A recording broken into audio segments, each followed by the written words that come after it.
जय हिंद फ्रेंड्स, कैसे हो आप सब। आशा करता हूँ अच्छे होंगे। मैं लकी, मध्य प्रदेश पुलिस।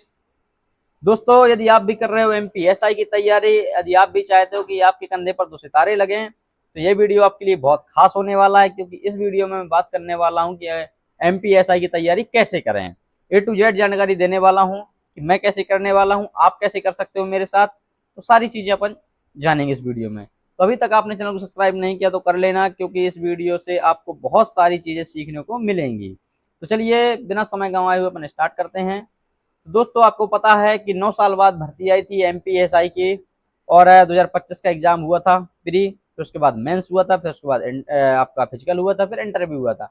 तो टोटल देखा जाए ना, थोड़ा लंबी प्रोसेस थी। और अभी आपको पता है कि हमारे अगस्त में ही हो सकता है नोटिफिकेशन आ जाए। एमपीएसआई की 500 पद आने हैं, और कांस्टेबल की 7500 पद आने हैं, 1000 ड्राइवर के पद आने हैं। तो कहीं ना कहीं देखा जाए तो थोड़ा अच्छा चांस है, यदि आप पिछली बार सेलेक्ट नहीं हो पाए, इस बार आप सेलेक्ट हो सकते हो।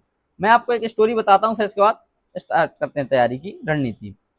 एक लड़का था जो हमारे साथ तैयारी करता था एमपी कांस्टेबल की, और तैयारी करते करते भाई अच्छी तैयारी थी, सब कुछ था, लगता था उसका सिलेक्शन हो जाएगा। और उसका सिलेक्शन नहीं हुआ। कारण कि वो रनिंग फिजिकल करने गया और वहां पर वो गिर गया, और उसके पैर में दर्द स्टार्ट हो गया, जिससे ना वो गोला फेंक पाया, ना वो लॉन्ग जंप कर पाया, ना अच्छी रनिंग कर पाया। तो वो फिजिकल की वजह से कुछ नंबर कम हो गए। रिटर्न में अच्छा, हालांकि उसके 77-78 नंबर थे, और टोटल मिलाकर उसके कम नंबर हुए, जिससे वो बाहर हो गया। वो बहुत हताश हुआ, निराश हुआ, और हम सब लोगों की जॉब लग गई, भाई उसकी नहीं लग पाई, तो हताश हुआ, निराश हुआ। पर उसने हार नहीं मानी, उसने दोबारा किताबें उठाई, फिर लाइब्रेरी की तरफ गया। और क्योंकि एमपीएसआई की आगे भर्ती लगी हुई थी, और उसने तैयारी स्टार्ट की। तैयारी तो उसकी थी पहले से, कुछ चीजें और उसने अपडेट की, अपने आप को अपडेट किया। उस बार डबल मेहनत से तैयारी स्टार्ट की, और डबल मेहनत से अपना फिजिकल किया, पूरे शरीर को बचा के किया, और फिर अभी वर्तमान में एमपीएसआई में सेलेक्ट हो गया है। तो मैं एक कहानी से ये बताना चाहता हूँ कि भाई यदि आपका सिलेक्शन नहीं भी हुआ ना इस बार, तो इस बार आपका अच्छा मौका है, आप इस बार सिलेक्शन ले सकते हो। यदि आप अपने आप को मजबूत बनाते हो, अपने आप को तपाते हो मेहनत में, तो आप जरूर इस बार सिलेक्शन ले जाओगे। तो चलिए तैयारी की रणनीति स्टार्ट करते हैं। तो दोस्तों, सबसे पहले मैं आपसे कहूंगा कि आपको प्रीवियस ईयर पेपर देखना चाहिए। अगर आप प्रीवियस ईयर पेपर देखते हो, पिछले साल किस किस टॉपिक से क्वेश्चन आए, कहाँ कहाँ से आए, मुझे क्या पढ़ना चाहिए, तक ये नहीं देखोगे तब तक आपको कुछ समझ नहीं आएगा। तो इसके लिए मैं बता दूं, मैंने कंप्लीट एनालिसिस करवाया है अपने यूट्यूब चैनल पर। फर्स्ट शिफ्ट का अभी डाला है, और ऐसे डे बाई डे मैं आपको चीजें डालता रहूंगा। Second shift, third shift, fourth shift, ऐसे जितनी भी शिफ्ट हुई सारी शिफ्ट मैं ऐसे डाल दूंगा। और मैं आपको कुछ डेमो दिखा देता हूँ कैसे मैंने डाला है। देखिए, ये मैंने मेरी हैंड रिटन चीजें हैं, जो मैंने वहां से पेपर उठाया टॉपिक वाइज। अगर हिस्ट्री का है तो हिस्ट्री किस टॉपिक से कितने क्वेश्चन आए, सारी चीजें मैंने उसमें बताई हैं। तो वीडियो आपको जरूर देख लेना। इसके बाद अब देखिए, आपको पता है 10 सब्जेक्ट्स हैं, 10 सब्जेक्ट के 10-10 क्वेश्चन हैं। सभी क्वेश्चन आपको करना पड़ेंगे, तभी आप प्री निकाल पाओगे, फिर उसके बाद मेंस दोगे। तो आपका जीएस का पोर्शन बहुत हाई लेवल मौजूद होना चाहिए। उसके लिए मैं कहूँगा कि आप हिस्ट्री कंप्लीट पढ़ो, जितने भी सब्जेक्ट कंप्लीटली पढ़ो। वन लाइनर फैक्टर से भाई कुछ नहीं होगा, क्योंकि आप पढ़ोगे, अगर हिस्ट्री पढ़ोगे तो हिस्ट्री मेंस में भी आनी है, वहां भी आपकी काम आ जाएगी। पॉलिटी पढ़ोगे, पॉलिटी वहां भी काम आनी है, मेंस में भी, तो आपकी वहां भी कवर हो जाएगी। इसलिए आप पूरा पढ़ाई करिए। बुक, अब एक भाई पूछ रहा था बुक कौन सी पढ़ें, एक कमेंट आया था मेरे पास बुक का।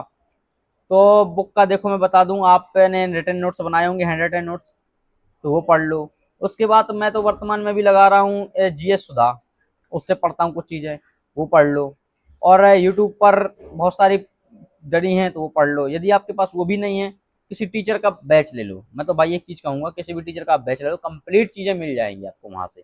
क्योंकि कोई भी टीचर हो कंप्लीट पढ़ाता है, तो आपको वहाँ से कंप्लीट मिल जाएगा, आप उतना पढ़ लो, आपका बहुत हो जाएगा। क्योंकि जब अपन मॉक टेस्ट देंगे, फिर अपन देखेंगे कमियाँ कहाँ हैं, और अपने पास समय कम है। क्योंकि 3 से 4 मंथ है, अगर 3-4 मंथ आपने पढ़ लिया, तो आपका एमपीएसआई में सिलेक्शन से कोई नहीं रोक सकता। क्योंकि यहाँ पर पद कम है और भीड़ ज्यादा है। इसलिए आपको सही रणनीति बनानी चाहिए, भीड़ चाल नहीं चलना है अपन को, आपको बिल्कुल रणनीति से पढ़ना है। तो बुक बताई मैंने जीएस सुधा, जिससे जो नवीन सर की है, मैं तो अभी फिलहाल वही लगा रहा हूँ, क्योंकि मेरे पास कुछ नोट्स वगैरह नहीं है। तो अभी मैं फिलहाल वही लगा रहा हूँ। जब मैं नोट्स ले आऊंगा तो अपने नोट्स से पढ़ूंगा, क्योंकि मैंने हैंड रिटन नोट्स सब बना रखे हैं कंप्लीट। और यूट्यूब से मैं प्रैक्टिस कर लेता हूँ। और एक चीज कहूंगा भाई, एमसीक्यू ज्यादा से ज्यादा लगाओ, एमसीक्यू ज्यादा से ज्यादा लगाओ। क्योंकि अगर आप नहीं लगाओगे, तो आप थ्योरी पर पढ़ के आप क्वेश्चनों को समझ नहीं पाओगे क्वेश्चन बनता कैसे है।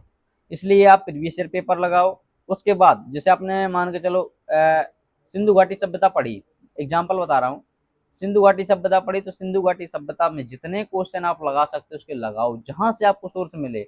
एमपी के लगाओ, यूपी के लगाओ और राजस्थान के लगाओ, जितने ए टू जेड पेपर हुए एसएससी, बैंकिंग, रेलवे, जो भी है ए टू जेड सारे पेपर लगा डालो जहां से आपको मिले। मतलब मैं ऐसा नहीं कह रहा, मेरे कहने का मतलब ये कि आप लाओ बुक, उसमें एक एक टॉपिक वाइज टॉपिक आपको लगाना है। डेली कम से कम 200 एमसीक्यू लगाओ और धीरे धीरे पढ़ाई स्टार्ट करो, क्योंकि अपने पास समय कम है, और ज़्यादा से ज़्यादा पढ़ने का प्रयास करो। तब भी कोई डाउट बनता है तो आप मुझसे पूछो, मैं आपको सारी चीज़ें टू जेड बता दूंगा। और एक चीज़ कहूँगा, जहाँ आप पढ़ रहे हो, घर हो या आपका कहीं भी हो, जहाँ भी आप पढ़ रहे हो, लाइब्रेरी हो, घर हो, जो भी है, सिलेबस पूरा आपका चिपका होना चाहिए, तब तो आपके पढ़ने कोई मतलब है।